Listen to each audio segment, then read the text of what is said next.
This is the Detroit Sports Podcast Network. Detroit is the greatest! Straight up light you on fire for a Coney dog right now.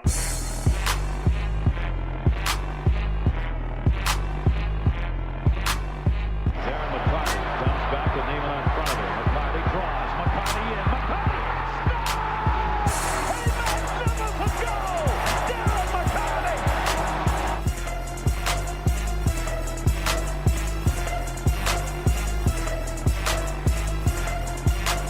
Stafford takes, throws, end zone, Calvin, touchdown, Detroit Lions! Hello and welcome to another episode of the Motor City Sports Rant on the Detroit Sports Podcast Network. I am Jason Jarvie. As always, follow me on Twitter at Jarvie the King, and sitting across from me, as always, fresh off of his physical with almost a clean bill of health, the Doc John Macaroon. What's up? Man, there's no better feeling than going to the doctor and her going, "Oh, you lost some weight." I'm like, "Yes, I did." The last time I was here back in May, you told me that I was terrible and that I had to do all these things, and I started to do it. And she's like, and then you know what she had the nerve to tell me? She's like, "How often are you going to the gym?"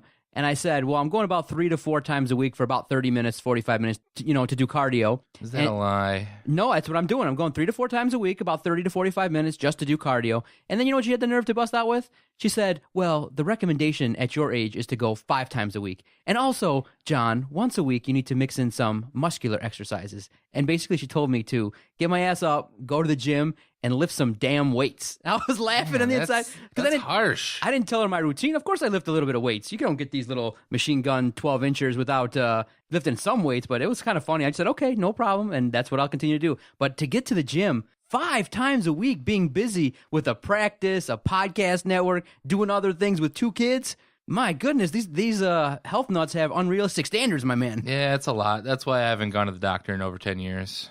Yeah, that's how I was. Yeah, that's exactly how I was. I didn't go to the doctor from the time I was about 18 till about 30, and then I started getting the push from my wife. She was like, "John, we're gonna have a family. You got to know what's going on with your health." So from the time I was about 30, 31, I started getting back into going to the doctor just to get the baseline. And relatively speaking, I've been healthy. So yeah, I'm slowly making baby steps, trying to be an adult. I'm going to the dentist this week, which is very scary. My biggest fear is I'm going to go there and they're just going to tell me that all my teeth are gone and that I need to get everything pulled. Yeah, see, don't worry. Just go there, and it's better to prevent whatever. As I drink my pop here. It's better to prevent bad things from happening, and just go. Make sure that the guys out there, you have to go get your checkups at least once a year. My God, at least to know how you're feeling and to get the numbers down as a baseline, because if things change, you can get it corrected. That's all. Yeah, we'll see. Well, big podcast. I know we're going to talk Lions and Tigers. As we're recording this, the Tigers are on the clock. 10 minutes, 50 seconds left before the trade deadline ends, and they have not done anything. And we'll talk about that, what they do in the second half of the podcast. But, the good thing is, though, I think we're starting off the podcast on a good vibe. They had a good week, and I'm looking forward to talking some Tigers. A little more positivity in the air. We'll discuss the Tigers a little bit later, and I'm going to shoot you down. I drug you down last week, and I got you to admit it, and I'll continue to drag you down. But let's start out with my favorite team, the team that I'm hopefully going to be a future writer for. The Detroit Lions. They opened up training camp over the weekend, and everything we've seen is that they're going to be the Super Bowl champions, right? It's all great. I'm really getting the strong sense of deja vu, because Adam and I talked about this last year. Like, everything's great. Stafford zipping the ball in there. Marvin Jones is burning Slay every single play, and it's all good right now in Allen Park. But there is one lingering black cloud that is kind of hovering over Allen Park, and they're trying to keep it hush. Levy? Yes, it is. Yeah, it really does. It's almost the exact same way that it opened last year. Matt Stafford always looks good on the practice field, and DeAndre Levy is sidelined with a mysterious injury. And Matthew Stafford's poised to be, he's continuing his growth as a leader of the team, and he's looking like he's progressing. I mean, I don't doubt the leadership, but yeah, you're right. The whole talents. He has all the talents in the world, but can he actually do it when he gets out in a regular season game? But yeah, I think DeAndre Levy really is the biggest question mark going into the training camp in this entire year, and it's definitely a concerning sign that he's on a non-football injury list. and we haven't seen him. They haven't really been forthright on why he's still out. Yeah, what's concerning is that he's had surgery to address this hip issue. Is it actually a hip issue? They're trying to keep it under wraps. We don't know what's going on. The Lions are trying their absolute best not to give out as much information, but it's very concerning because you see now today the Lions went out and signed a linebacker. Now, whether it's be for competition or to fill the spot because DeAndre Levy's not there, it is very concerning because we're all counting on Levy to do some big things to anchor that defense. Yeah, part of my whole spiel last week was it was really focused around DeAndre Levy, that we do have a really good core at each stage of the defense with Ziggy Ansah on the defensive line. You have Darius Slay in the defensive backfield. And then DeAndre Levy is that anchor for the linebackers. And really the linebackers dictate the pace for any defense. So if he misses any sort of time this year, that's really going to hinder their chances of getting back to the defense that we saw in 2014, where they had a top defense. I would say that the question marks right now with the Lions are mostly on the defensive end, and the linebacking position is obviously one of the key positions.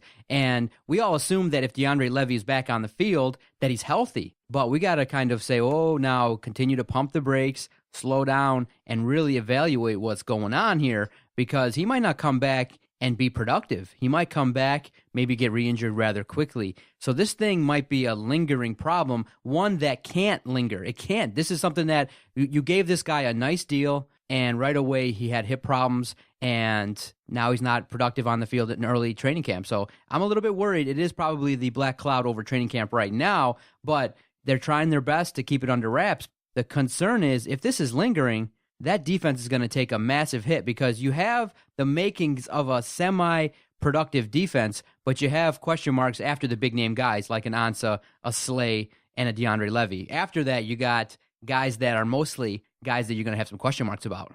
No, I mean, Jim Caldwell has come out and said that he doesn't think it's going to take him out very long. And if DeAndre Levy shows up to practice one day and he's ready to go, then I think that should quell a lot of people's fears. But there is more stuff to be excited about with this team. Over the past week, they had two key signings, one a re-signing and one a fresh signing. I want to start with the guy that they went out and got in wide receiver Anquan Boldin. And I think we talked about it a couple months ago when the rumors started to surface about Anquan Boldin possibly. He was visiting with the Lions. He walked out without a contract, but we got the deal done. And I think Anquan Boldin, what you want out of him this year is for him to be a veteran presence and really to be just more of a like your check down player. You want him to be a receiver who you can put out on third down. If you need 3 or 4 yards, he can run a little curl route, and you can depend on him to catch that little ball and get the first down. I'm not expecting him to come in and make crazy plays or catch 10 touchdown passes, but I think he does give you some depth, and it gives you some wiggle room in case TJ Jones or Jeremy Curley can't make that jump and be a productive slot receiver. I think that the move to get Anquan Boldin was a solid move, a veteran guy that can also help some of these younger cats in there. And when you look at the roster, they got a plethora of receivers, and you got to say, okay, who's going to make the list? Who's going to emerge as a guy that's going to be productive? And great competition will spark that. I do think they're going to have one of the top 10 receiving cores in all of football, and the offensive side of the ball is going to be, very productive. I think they're going to, they've said that they've come out and said that they've redone the offense, that Jim Bob Cooter's kind of retooling it and reshaping it in a way that he feels is going to be the most productive. And when you look at it, based on what you saw last year, you should go into the season kind of thinking that this offense is going to be productive and do some things. Anquan Boldin's going to come in and, obviously he's not going to light it up speed-wise, but he plays bigger, and he's a guy that can get open, is a savvy veteran, and like you said, can be a security blanket. But what I'm really looking to see from this offense right now, can Golden Tate emerge and be a solid number one? Is Marvin Jones going to be a legitimate deep threat in games? Because right now in practice, he's lighting up Slay. On the Lions Twitter page, they're showing highlight after highlight of Marvin Jones burning Darius Slay, and it's nice. Just practice. Hey, if he does it in the game, is he going to be the guy that's going to be a deep threat? And so Marvin Jones, the knock on him is, hey, got a high upside, but kind of a little bit injury prone. Is he going to be there for the full 16 games and be productive when we need him most? The offense is something I'm not really concerned about right now. The big point with the offense that I'm going to pinpoint is, how often are you going to run the ball? Is this offensive line going to keep Stafford upright? Is this offensive line going to create holes for Amir Abdullah to run through? And whoever's going to be the second and third back, who's going to emerge from that pile and be productive? So those are the question marks I have, and I can't wait to see the first couple preseason games to see how it shakes out. Yeah, and we may not even have the answer to the running back situation through the first 4 games in the regular season. I think the only way that this Bolden signing really is a hindrance on the team is if Bolden becomes the story as a wide receiver. I mean, if he comes out and he's playing like in his first couple seasons with the Cardinals, that'll be amazing, and I would love that. But if he's overshadowing the growth of what TJ Jones or what a Jeremy Curley or even a Marvin Jones, because I think Golden Tate is fine. He's going to be your number 1 wide receiver. But if Bolden is the bigger story than Marvin Jones or TJ Jones, then that's going to be a failure, because Bolden you didn't bring him in to be that guy. You brought him in to be a 3rd or 4th wide receiver option. I don't know. He unselfishly, he did not take the number 81, but did you see what number he is wearing? Number 80. And you know who wore number 80 last? Was that Big C Rogers? As far as I know, yes. It's a cursed number, you saying? I don't know. It's scary. I had a number 80 jersey when he got drafted because I loved me some Charles Rogers. So did I. I have that, and I don't know if I still have it because of my disgust, but in my closet somewhere, potentially, there is a Joey Harrington jersey. My brother had Joey Harrington. I mean, I've had so many bad Lions jerseys. I had Charles Rogers, and then I had Ernie Sims. As of this right now, 1 minute left in the trade deadline countdown, and it looks like the Tigers aren't going to be doing nothing. Stay tuned. I think who cares? Snooze fest. No. I think that there's going to be sadness in about 1 minute going across the entire state of Michigan, because I'm going to say something in the second half of this podcast. Stay tuned. Yeah, you're definitely going to stay tuned. The other big signing of last week for the Lions, Darius Slay. He said he wanted to be paid like a top 10 cornerback in the league. They shelled out the money. At first, I think you kind of had to, because it's been so long since we've actually had a really, really good cornerback on this team. But then you've seen teams like Carolina, you've seen the Jets even let Darrelle Revis, they've let Josh Norman walk from there. They don't give them the big deals. I think this could be one of those moments that fans will look back to and point to and either say this was the first smart move by Bob Quinn, or this was the beginning of the downfall of Bob Quinn in his first season already. Because if Darius Slay comes out and he doesn't perform and he becomes the next Terry Fair, then everyone they'll immediately point and said, you overpaid way too much, way too early for this guy. But if Darius Slay comes out this season and really does become in the upper echelon of like Richard Sherman or Darrelle Revis, then people will say you were smart you locked him up before he could even really max out his value. So with Darius Slay, I got a lot of opinions on him. Now, a little bit of it has to do with his off-the-field stuff. Now, people, when they talk about him, they're looking to his potential. But I want to look to what he's done. This is a guy that has learned under Rasheed Mathis and by all accounts has been a guy that's been studying and working hard. But when you look at just, footage on the Lions Twitter page, he looks a little bit undersized compared to Marvin Jones. Just look at the matchup in training camp between Marvin Jones and Darius Slay. Darius Slay is crafty. He does some things, and he's had some good games. But he's also had some games when he's been torched by big-time receivers. And in this division where the Lions play, they got some big-time wide receivers. And so is he going to be a guy that's going to step up in key situations, not take the penalty, get in key positions, get those turnovers? I think he's got a chance to have a good season, but it's up to him. There are still lingering question marks regarding his productivity because there were some games that kind of gave you some red flags regarding, can this guy really be a shutdown corner? A lot of people are praising him. But the first things first, give credit to Bob Quinn because the deal is fair. fair market value for a guy at his position and his age. In previous years, the Lions would give out these deals that didn't make any sense, or they would botch it completely, like in regards to the Ndamukong Suh situation. So they handled it. They got him into camp happy. He's got a fair deal. It's not a ton of money guaranteed, and it's enough to keep him very satisfied and productive. Now we just got to look and see, is he going to be a guy that's going to be somebody that's slated to be a shutdown corner? Because if not, on the other side, Quandre Diggs and Nevin Lawson, a lot of question marks still regarding their upside. They haven't done it as long yet. So Darius Slay he's got to anchor that, secondary. Can he do it? I have a little bit of doubts whether he's going to be a true shutdown corner, but I think he can be a very productive guy, get some turnovers, and make some key impactful plays. So all in all, I'm pretty happy with the deal. And I will ask fans to be smart when judging him, because if you look at if he goes through next season, what you're going to want to look at is how many times he gets beat or gets burned. You don't just want to look at tackles or interceptions, because there are guys out there who will have 7-8 interceptions, but the really good cornerbacks, they usually only have 2 or 3 interceptions, and the reason behind that is because the opposing quarterbacks, they don't even throw it their way. The Darrelle Revises, you don't see that guy getting a ton of interceptions. It's because the top quarterbacks are consistently wherever he is, they're not throwing that way because they don't want to have that risk of him picking the ball off. So that's going to be the big thing, and I think it's a little too early to be concerned about Marvin Jones beating Darius Slay in training camp.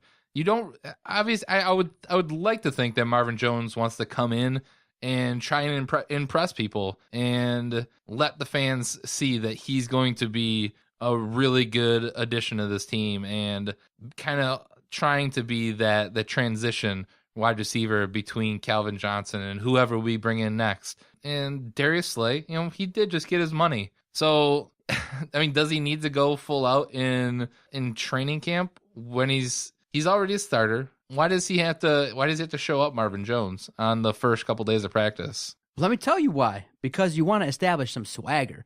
You don't want to establish the fact that your own offense is going to beat you down. Because here's the thing. Darius Slay has to take what he learns in training camp and apply it to the field. You don't think that... I know he's not going to give it 110% in practice, and I know that you're not in pads. It's not exactly simulating a game-type situation, and you're trying to hold your reserves for the games and to pace yourself, because it's just the beginning of training camp. I get all that, but you got to be competitive. You got to go out there and from day one, because look, here's the thing. Here's the way I look at things. From day one, if your goal is to win the Super Bowl, you go, okay, on day one, when I walk on the field, nobody's going to handle me. No one's going to ever come out here and take something from me. Now, of course, he's going to make some key plays, and of course, Marvin Jones is a supremely talented wide receiver. But my attitude is, hey, what is my play today going to do to allow this Detroit Lions team to get to the Super Bowl? And that starts with, hey, this is my defense. You don't come in my house and do anything. You don't get any touches.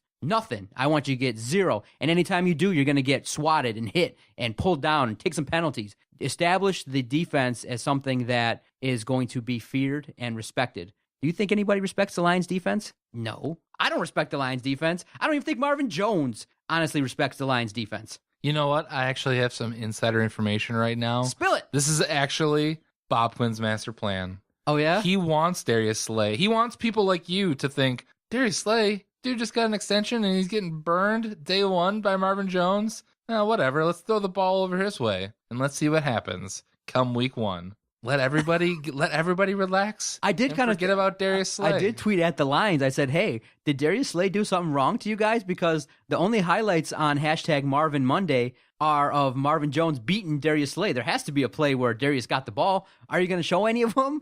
And people are laughing galore, going, well, if you're going to look for Darius Slay highlights, you probably aren't going to find any. Would you say, though, it is fair that the Lions and fans do have questions regarding Darius Slay because he's a good player, but is he a guy that deserved that extension? Do you think fans still have that question mark? He still needs to prove some things? I think there's the question, but the answer is going to come in the regular season. It's not fair to judge him on a practice and training camp. That's dumb. If you're really judging him based solely on a training camp practice, that is dumb. I want to see what he does in a game. I want to see what he does when he lines up against Jordy Nelson, when he goes out and lines up against T.Y. Hilton week 1. And if he can, then that really will be a big test. Week 1, going up against arguably one of the best quarterbacks in the league in Andrew Luck. He's got T.Y. Hilton, Dante Moncrief, Philip Dorsett. He's going to be going up against some pretty decent wide receivers. And what can he do week 1? We'll have an answer really quick for you. And he really does. He goes up against some really talented receivers this year. Oh, I like the week 1 matchup too. He's got Indianapolis, Andrew Luck. Is he going to expose Darius Slay week 1? I can't wait to see it, right? Yeah, and he's going to have to go up against the Houston Texans. He'll probably be matched up against DeAndre Hopkins. There's the big freak in Tennessee, Dorial Green Beckham, and it's gonna play out. And we're just gonna have to wait and see. I can't convince you, and all I can say is to put your hope out in the team. Put my hope on with the Detroit Lions? Yeah. Why do you have hope? We already discussed this last week. Now it's another week later. You're still feeling strongly early on in training camp that the Lions are going to be successful. They're going to do some things, that they got players that are going to be stepping up and doing the right things when this season starts. Everyone I believe that I've talked to is just going with, it's 8-8 team. That's what the majority of people say. Ceiling 9-7, maybe 10-6. I'm not talking to a lot of people that are saying this is a 13-3 team that's going to get to the Super Bowl. Well, I mean, what's to say a 10-6 isn't a success? Or even is 8? I think 8-8 would be a success at this point. Coming back from a 6-10 season, obviously would hope to be over 500, 9-7, because I think 9-7 means that you're at least pushing to get into that to the wild card spot. Okay, so now another point of contention that a lot of people are looking at is the Lions' offensive line. And they've started to say that Taylor Decker's been starting at the left side. They've been not fully committal to say whether he's going to be a full-time left tackle because of the fact that he does have some question marks in terms of the passing game, and that is Matthew Stafford's blind spot. And do you really want to hand over that spot to a rookie with the guy that you're counting so much on in Matthew Stafford? Riley Reif and him are going to go back and forth, and they're going to look to see how it shakes out and which guy is going to be most productive.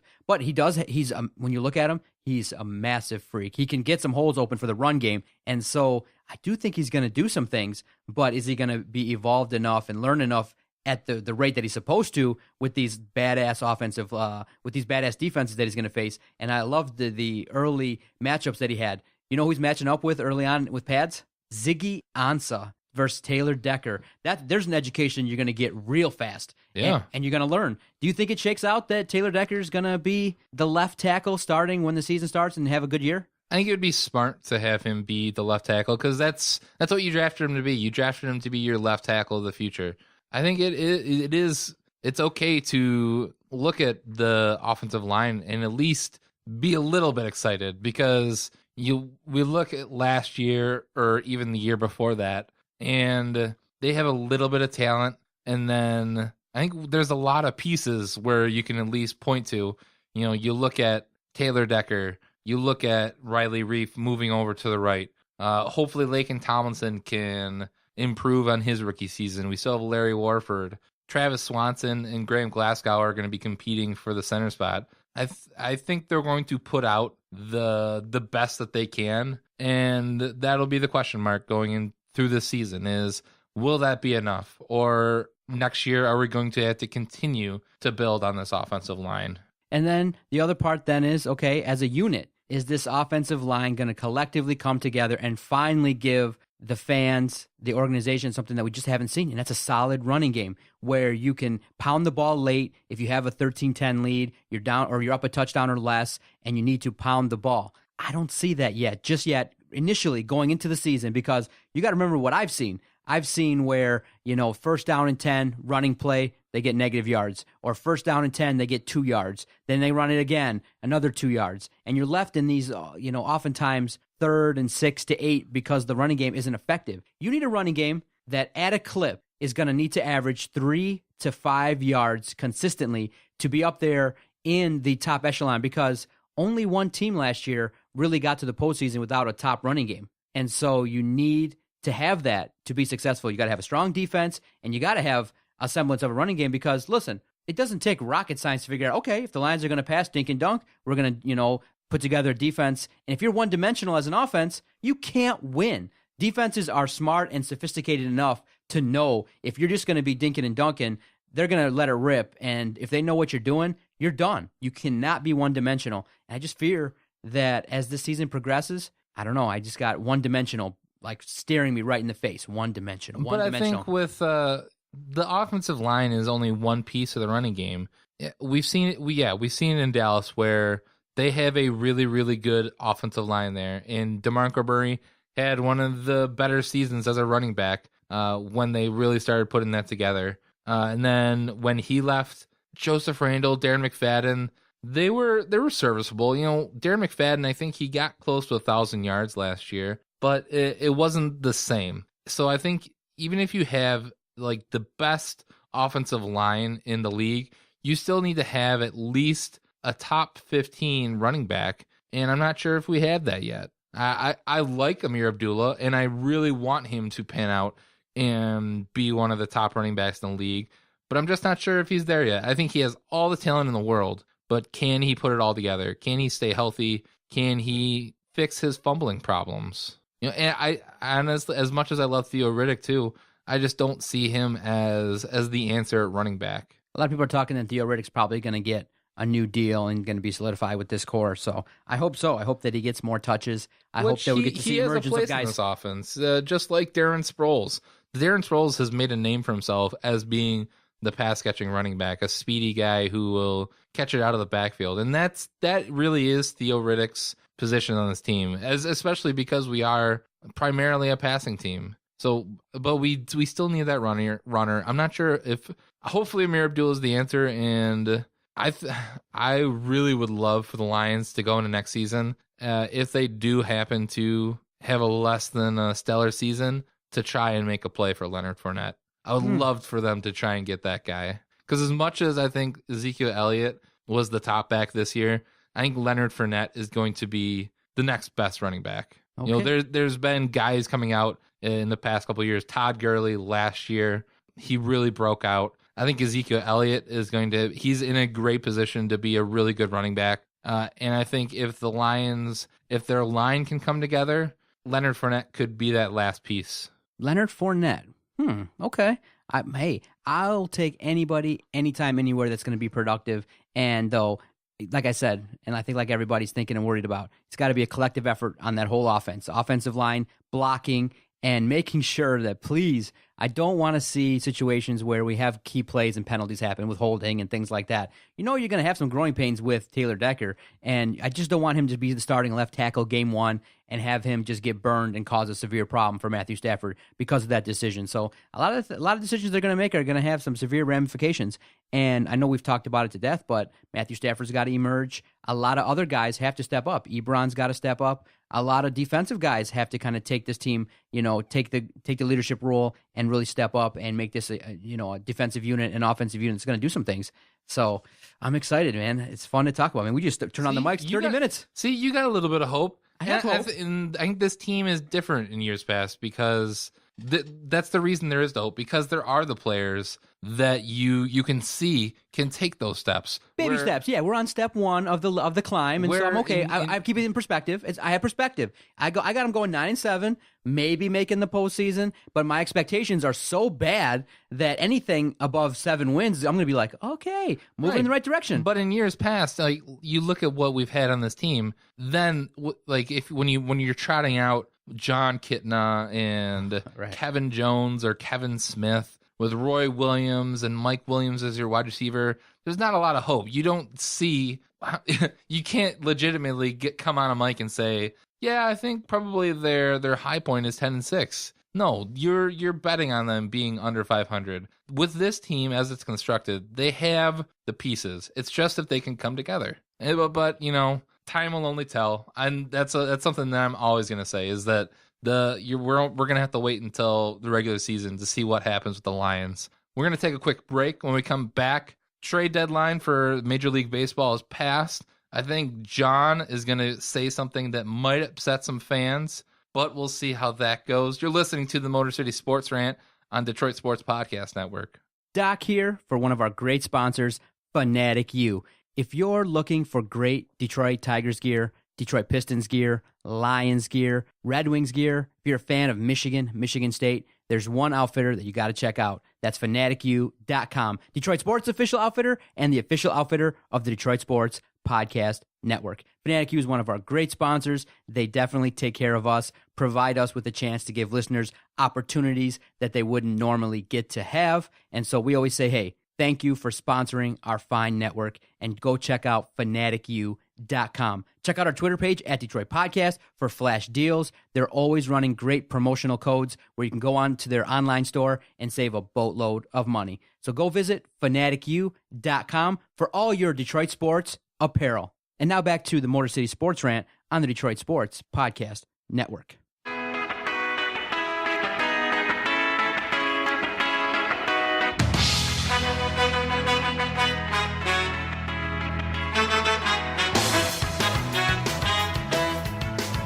Motor City Sports Rant, DetroitSportsPodcast.com.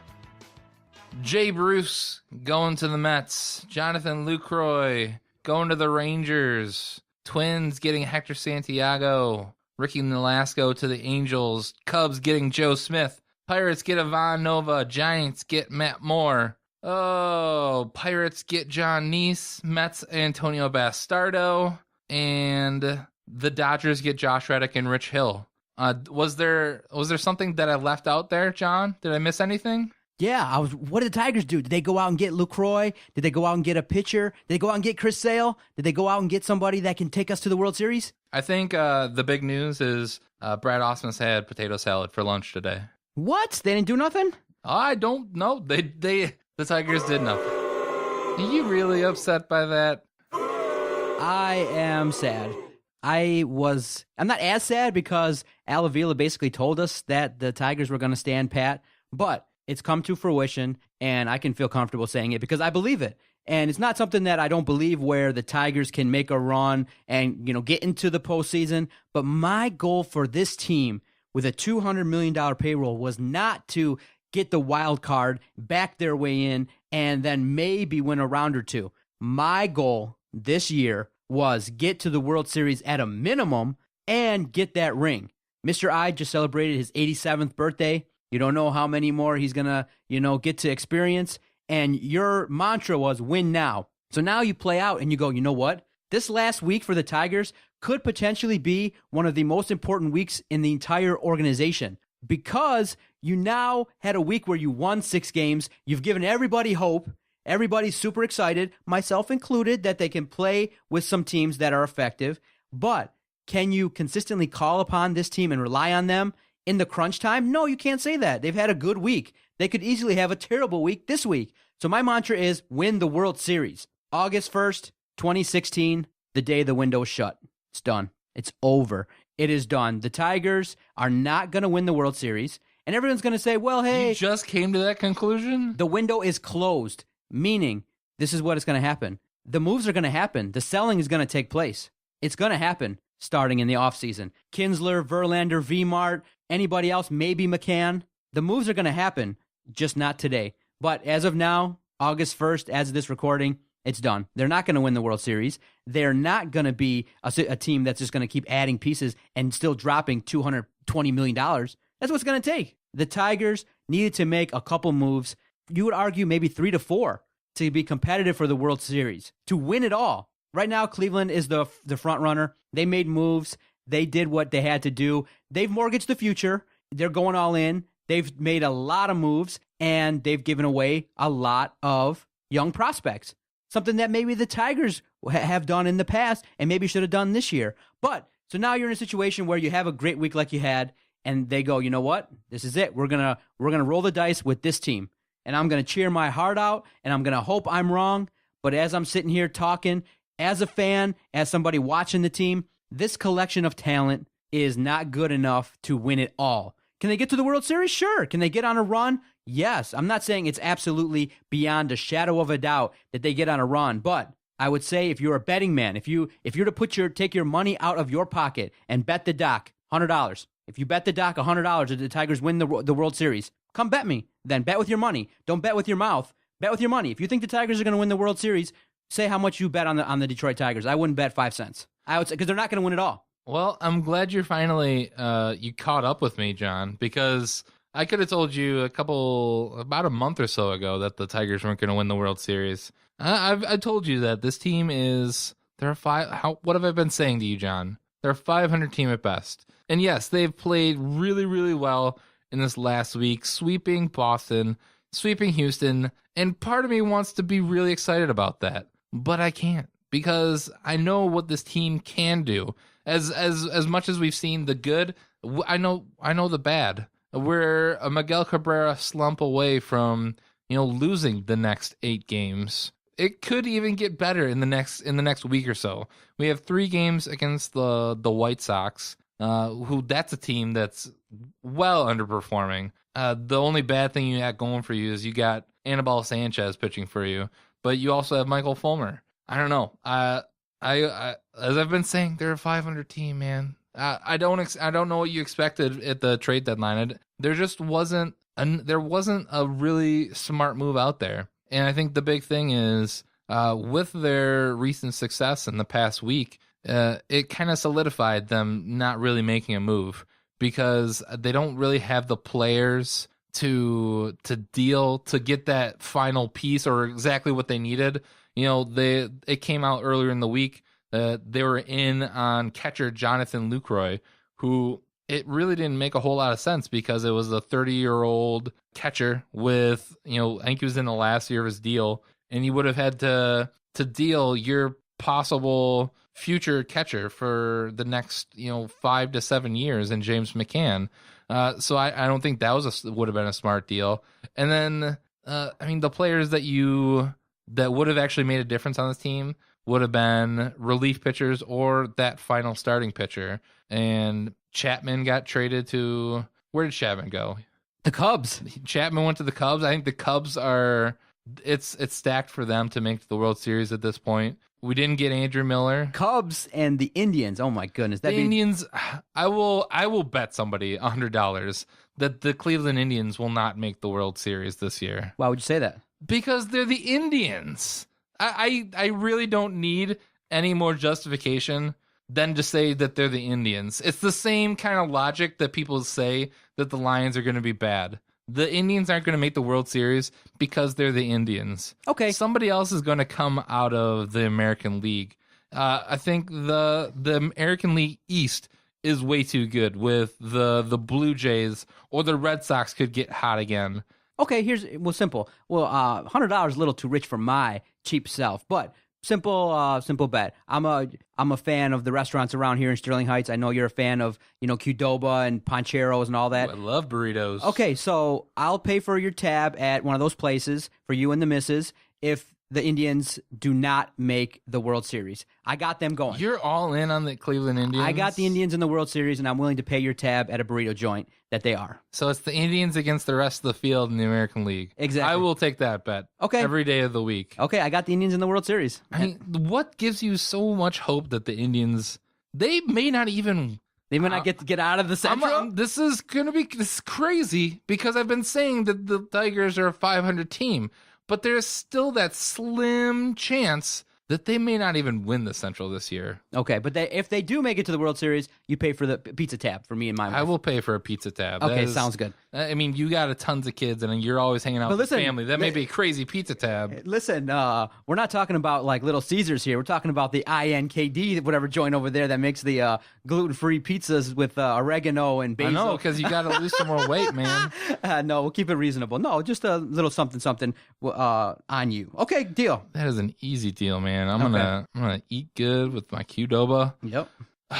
Window shut, Jason. Are you sad? Like, okay, everyone else on this day, just as a fan, on a day like today, on the trade deadline day, everyone's excited. Everyone's checking MLB trade rumors. Everyone's going to Ken Rosenthal, John Heyman, all these other guys. Jason Beck, all these great writers peeking at their Twitter. My phone was going back and forth, and then you're getting the sense like, we're not in the action. It's like if you're a gambler and you're playing cards and there's a big money, game right in front of you and you're watching like $50,000 pots, $60,000 pots, and you're sitting there with like a couple $100 you can't get in the game. That's kind of how it felt like for me as I watched the trade deadline. Everyone's excited. A lot of people are like, I love it. I'm getting geeked out.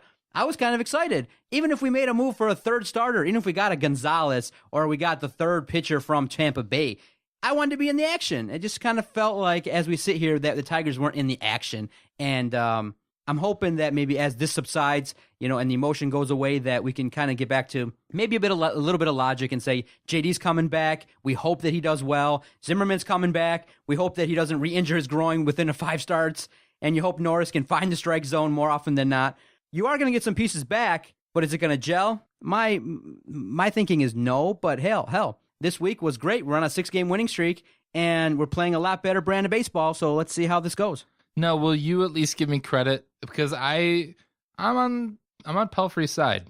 He's injured day to day. Oh, I didn't know that. Yeah, check it out. Check out the little minor blurbs on his injury. He made it. He got them through 4 or 5 innings in the yesterday's game. Pelfrey is serviceable as a number 5 pitcher. He's getting better. But you know what else makes him better? When you get when staked, the team around him is a lot better. When you get staked to a 6-run lead, hell, I would have maybe even considered adding a Beltran or adding someone with an offensive bat. Hell, just swing one way. If you can't get a pitcher, get a bat.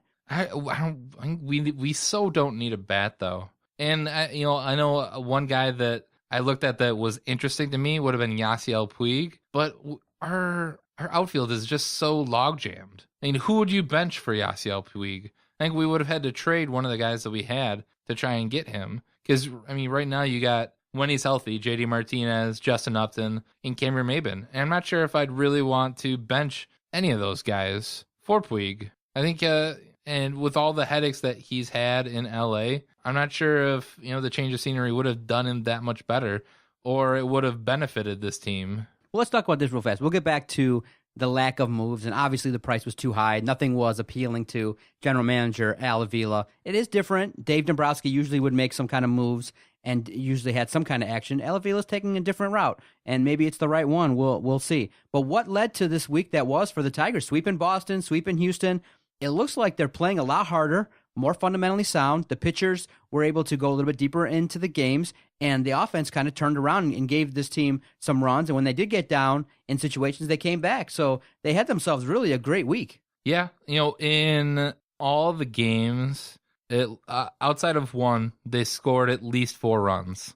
And I think you'd want to say that if you can score 4 in a game, you're putting your team in a really good position. And even going back to the games that they lost against the White Sox 5-4. They lost 4-3 to White Sox. And then the game that they won, they scored 7. So when you're scoring over 4, you're putting your team in a good position. And I think there is something to be said when pitchers are pitching with a lead.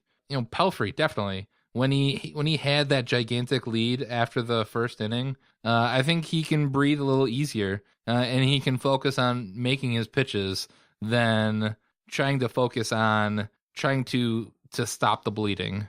I'm thinking along this lines. I'm thinking as well that this team has maybe finally come together. They're playing strongly for one another. There's something different going on with the chemistry of this team in that they're maybe giving it a little bit more effort. They're playing with a little bit less, maybe caution, throwing caution to the wind and just going out there and balling out. I mean, the whole video thing came out. You can kind of sense that they're, gelling as a team. And there's something for an atmosphere that you can talk about tangibly on a team. And right now, the guys are having fun. They're loose. They're going out there and having some success. And then you got to look at guys that are coming around again. Look whose bat has returned, Miguel Cabrera. He's the straw that stirs that drink. And when he comes back and he's doing some things, hey, the offense is flowing. He hits 2 home runs. Hey, the Tigers look like a good team. When he's in a 1 for 10 or 1 for 20, slump, the team doesn't look as good. When Justin Upton and McCann is getting key hits, you got to remember, James McCann is a catcher on this team that is primarily a defensive catcher. His bat this season, we need more. It's been inconsistent. But, hey, a grand slam in Sunday's game, now you got guys returning like a JD Martinez. If he gives you, a 300 batter with some power and you infuse that back into the lineup, you're looking at some things. So you're looking at guys that we are counting on performing, and that's what you need. And if Justin Upton can continue to perform and get some key hits and get on base, and you do that, and you do what you got to do, this team can have some success. And the schedule this week is not too bad. Yeah, and so they're in the midst of this 9-game homestand. They're 9 games over 500 right now. And the next week, the next time we'll do this podcast, they have 6 games, 3 against the White Sox, 3 against the New York Mets. And I think we do face some of their. We've faced Syndergaard and DeGrom, 2 of their best pitchers. I don't know. What do you think they're going to be when we come in next week? Okay, so I'm sorry, 3 in the White Sox, and who are the other 3? 3 against the Mets. 3 against. Ooh, nice. Okay, the Mets series is going to be tough. I think the Mets are playing a good brand of baseball. They're making moves, and they're a solid ball club.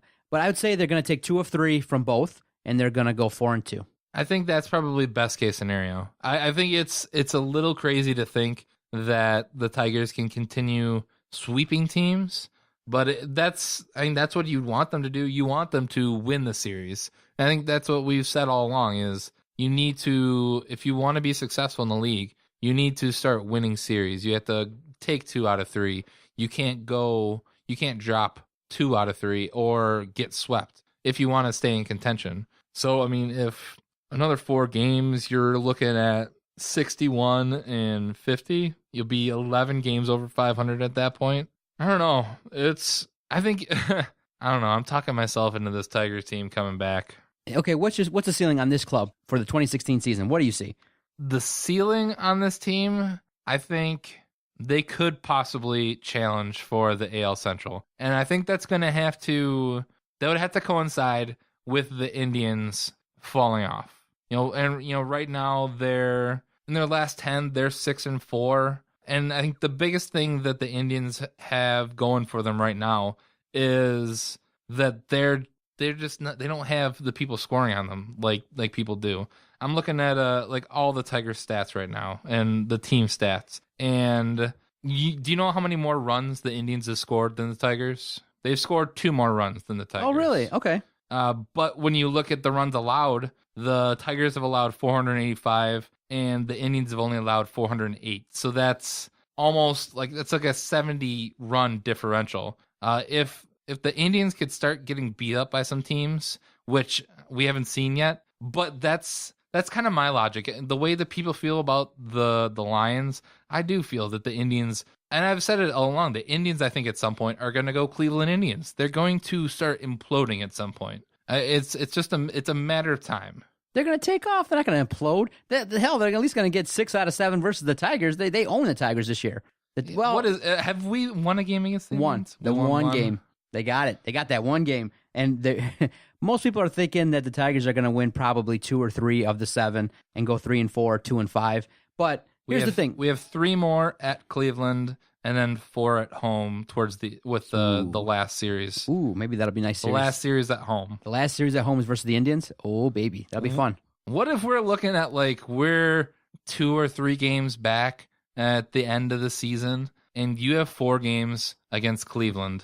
Ooh, that could be gigantic. And then those are going to be great games to go to too. And it'll hurt the most when Andrew Miller's striking out JD Martinez, and you're like, well, hey, there's the guy that you got at the trade deadline, JD Martinez. He's striking out. That's one way to look at it. Or he creates the great memories and knocks it out of the ballpark. Or one of the unsung heroes does it. Maybe Iglesias will step up and continue to get some key hits and get on base. Maybe Mike Aviles hits it off of him. Ooh, Mike Aviles. Do you give? I was talking with Vito a little bit. Do you give Brad Ausmus any credit for this 6-game swing, or the fact that this team is still grinding it out and going for it? I think you have to give him at least the credit that he's keeping it together. I think if it was a lesser manager, I think this team could have fallen apart. Now, I'm not saying the dude's a great manager, and for all intents and purposes, at the end of the season, he really probably should be let go. But I think you do have to at least give him credit for keeping this team in contention. This is a team who I pretty much wrote off a couple months ago. They fought back. I think at one point they were 4th in the division, and now they're within striking distance from the Indians. And I don't know, you need all you really need is that push from a Miguel Cabrera, or have a great outing from one of your secondary pitchers to make that turnaround. Going forward, I do think they're going to get an infusion from getting these guys back, but the idea is you're going to get these guys back performing. You got to remember, JD's coming back off of an elbow injury. You got Jordan Zimmerman with a groin injury. And he said recently that he could start, but he's not exactly 100% comfortable. So he's on his way back. And you got to remember, his first 5 starts aren't going to be the old Jordan Zimmerman. They're going to be probably a little bit shaky and up and down.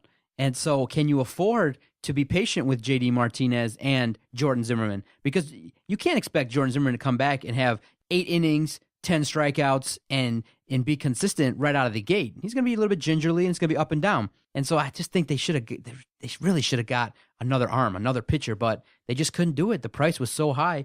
You don't have enough in the minor league system to do it. You don't have enough to make the moves. I mean, every time the phone rang, you would assume they wanted Boyd, Norris, Fulmer. They wanted too much. And I mean, you can't, I mean, as a fan, you can't really go and say, hey, let's trade Bo Burrows for Chris Sale.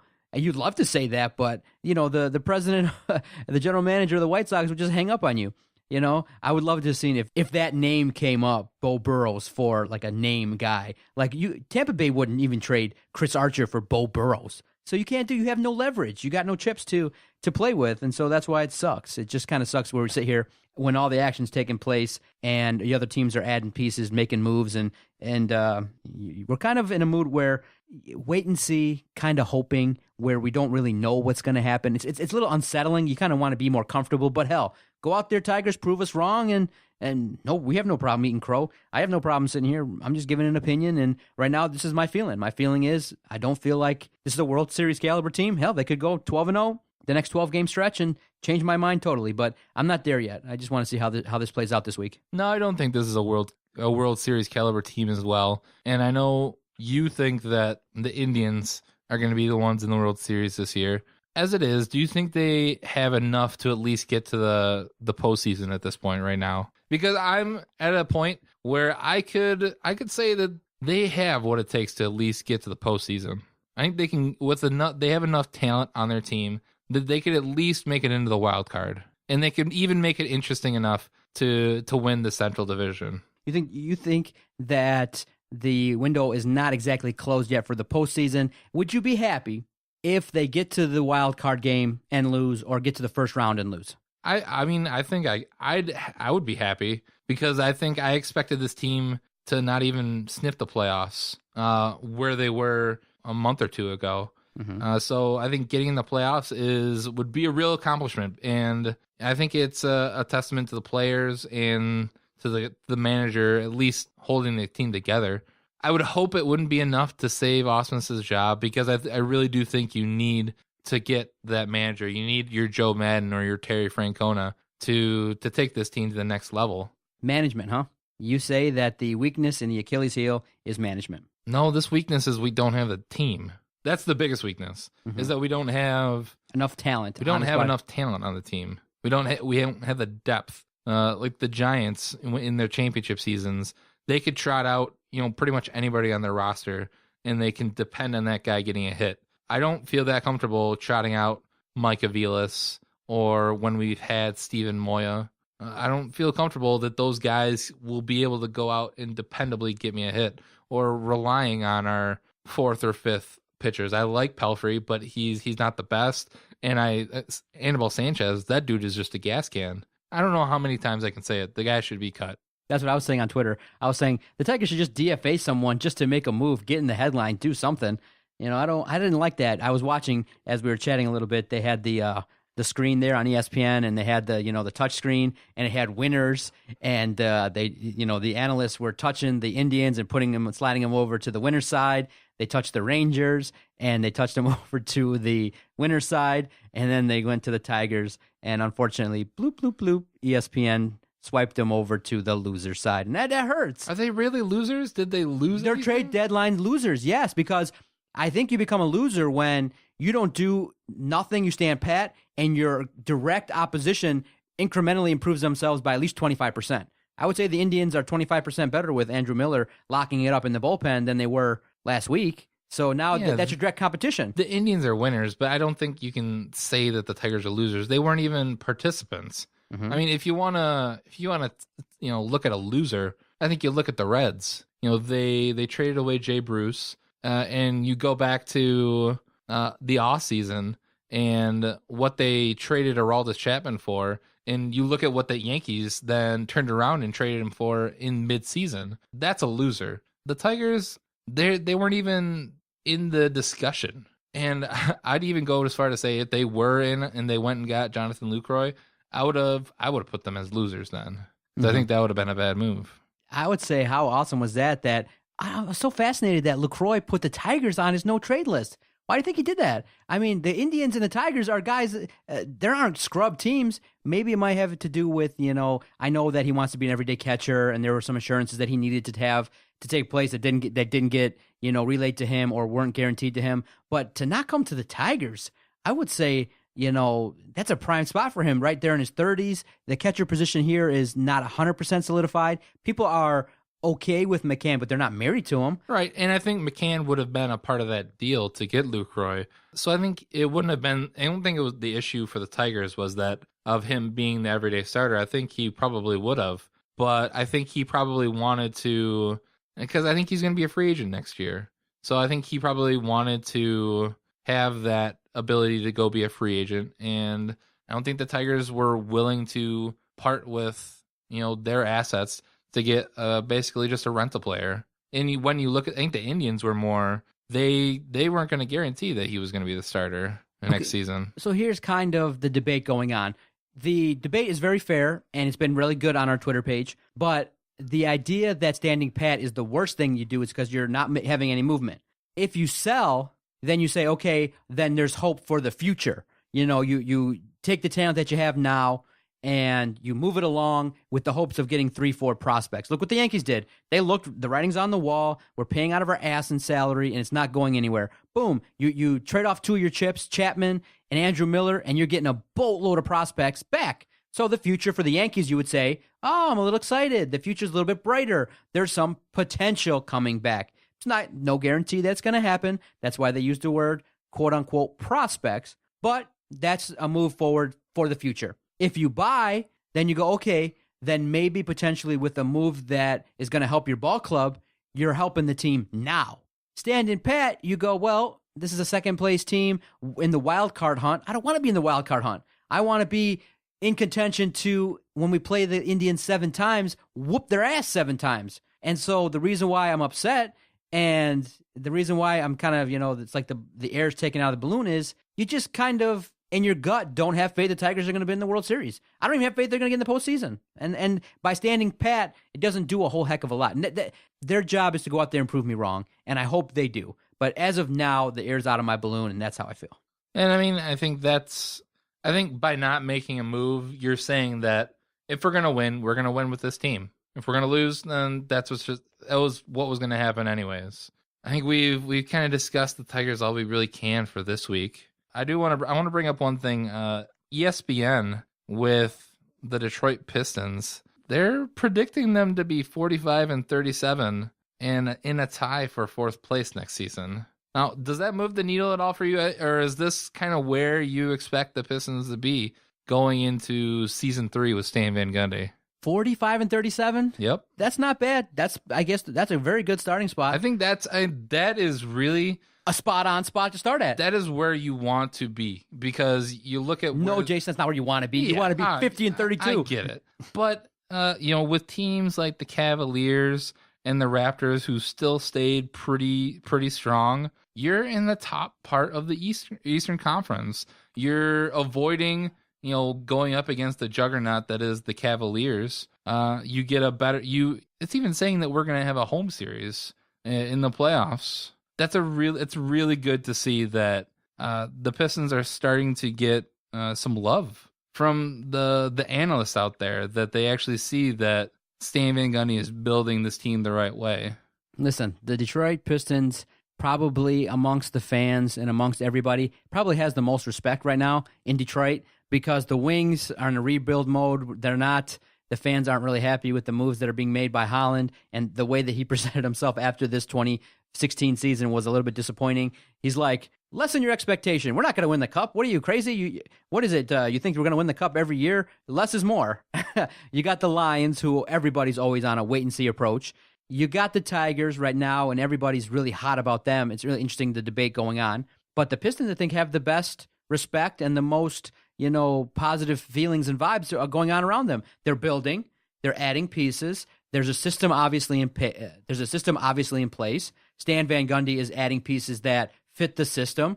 His guys seem to be moving towards being upstanding citizens and, hey, reflecting well upon themselves and the community. The two biggest questions you have are, is Andre Drummond going to hit his free throws? Is he going to handle himself like a pro now he's got a big deal? And number two, is Reggie Jackson going to step it up and take over the leadership mantra and be the guy that late in games, when he jacks up the three, you don't go, hell no. Because right now, when he jacks up the three, my fists are clenched. I'm like, shit, why did he do that? I want somebody else to shoot it. I want him this year to hit some big shots and turn it around so when he takes that shot, I'm not gripping. And I think that's exactly what you want out of that guy. You paid him like that, which actually is probably a very good price for Reggie Jackson right now. I would have hated to have to pay him this year or next year. But yeah, I think there was a point in Chauncey Billups' career when we were worried about him taking those those late game shots. Then he became Mr. Big Shot. Yep. So I think it's going to be those big games next season. Are we almost at the point where we kind of just want to fast forward to the playoffs, NBA playoffs next season? Ooh, no. I think there's actually with the Pistons, there's a lot of storylines you can watch and evolve throughout the season. The regular season in basketball is a little bit more, easy to follow because, they play a lot of games, relatively speaking, in a month's time. There's not too much of a lull in the season, but 82 games is fair. But throughout the season, you're going to see a lot of things happen with this team. How are they going to gel? How are the new additions going to be, utilized? And the biggest question that I think everybody wants to see is, and we need time to develop it, is that bench that Stan Van Gundy retooled going to make it easier for the starters to get out of the game and not make it so we're all nervous like, oh man, the starters are out. Here we go. Here comes a 10-point lead that's just erased. The Pistons, if you looked in last season, they gave up a lot of leads late, and they gave up some games where they had the lead and they weren't able to shut it down for whatever reason. And so now you're going to see, is Ish Smith going to be a guy that's going to come in here and do some things? Are the new additions going to, pan out? And hell, you're stockpiling 7-footers. Is the defense going to be locked down? And it'd be interesting to see. It will. Now, who do you think is going to be are they going to just continue with the same starting lineup? Are we going to see Reggie, KCP, Marcus Morris, Tobias, and Andre? Or that does a job for me, man. That's an NBA starting five that can do some damage. No, do you think they should they switch it up? Should Stanley Johnson be in the starting lineup? Maybe put either Marcus Morris or Tobias Harris on the bench. So then you're already giving a boost now to your bench, and then we get to really see what Stanley Johnson could do with us. We drafted him like a starter, so I'm not sure if he's there yet, but if we go through training camp and preseason, if Stanley Johnson looks like he's ready to start, do you think Stan Van Gundy makes the move and puts him in the starting lineup? Ooh, I would say, if he gets hot early and he makes his shots, I think he's got a chance to get in there and earn a spot. But still, second-year guy, I think his role might be six-man. And I think there just are a lot of interesting pieces. And to see what they didn't go out and make the sexy move. They didn't pick up a Kevin Durant or make a huge signing. I definitely think Ish Smith is an upgrade over, what's his name, Blake. And, Jody Meeks just never panned out. But I think Ish Smith will be a decent, at least a better backup than Blake. And then, we went out and got John Lawyer. And I'm really interested to see the Boban Marjanovic guy. The dude is gigantic. Oh, yeah? The dude is like over 7 foot. Nice. I'm excited. I think that's what the Pistons, their job was to kind of revitalize basketball in the great city of Detroit, and they've done that. And it's going to be a fun season, one that I think a lot of people are looking forward to. You keep your expectations where they need to be.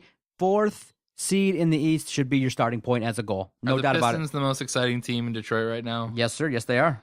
That's a bummer. I wish the Lions were the most exciting team, but I have to agree. I think this is the team that's probably closest to making a run to a championship.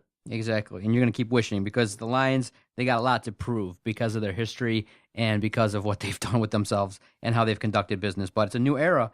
And I would say if you told me which team am I buying on the most, I probably would say the Pistons. I'm buying most on the Pistons, and the team that's kind of really lost me the most is the Red Wings.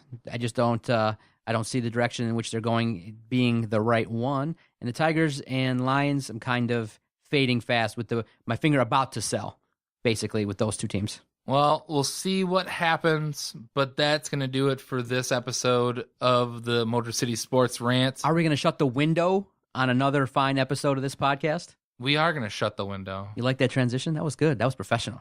I don't get it. The window's shut on another episode of the podcast, just like the window's shut on the Tigers. Yeah, but it's going to be open it's going to be open next week. And so maybe the Tigers. The Tigers window might be open with a 6-game winning streak. You never know. Yeah. So that's why you got to tune into all the podcasts on this network. Maybe we'll talk about the Amarillo and Blue next week. Oh, actually, before we got out of here, real fast, we have an in now with a new person who is doing video over at Detroit Sports Nation. Our own Jenna Jones is doing more video work. The DetroitSportsNation.com, a great website that syndicates all our podcasts. They want to do more video. So would you be down for potentially, a CNN panel type thing where 4 Skypes are open and we're all just rapping and broadcasting it live on Detroit Sports Nation? Yeah, why not? Let's do it. More Jarvie on TV? I'll be the Woody Page. I'll have the little saying in the background. Okay. Give me a burrito. Okay, maybe we'll have Vinny blacked out where we just hear his voice. Yeah. The panel and he would be the Woody Page. He's the guy who just gets muted every 30 seconds. With Vinny, we'd have to obviously do the test run where we make sure that it's working with him because we can't go live, push the button, and then... All right, Jason, let's get the hell out of here, man. Fun day. Thank you for popping in the studio and giving us your strong opinions. Always a pleasure. Yep, he's John. I'm Jason. Later. Really? I'm sorry. I was listening. What'd you say? Thanks a lot, John. I'm sorry. Be involved in the conversation.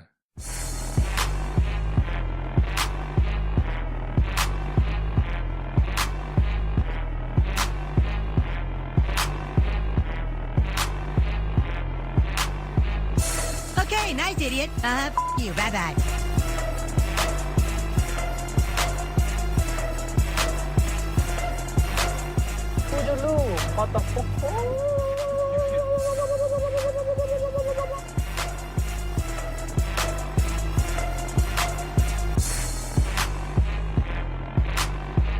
Good day, sir. I said good day.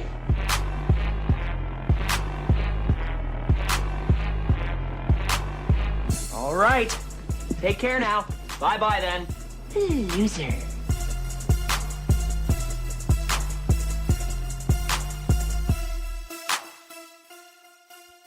No!